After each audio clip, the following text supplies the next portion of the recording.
En Norvège, tout le monde roule en électrique, mais la consommation de carburant diminue à peine. Ah oui, alors comment c'est possible ça?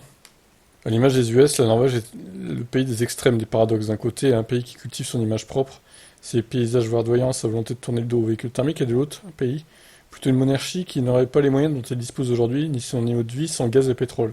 La Norvège est en effet un gros producteur de pétrole et de gaz, mais la conversion du parc automobile électrique n'a finalement que peu d'effet sur la consommation du carburant du pays. La Norvège a appuyé sans crainte sur la volonté de Bruxelles de bannir les véhicules thermiques dès 2035. Le fait est que ce pays, où le salaire moyen est parmi les plus élevés d'Europe, peut se permettre de convertir rapidement et massivement sa flotte électrique.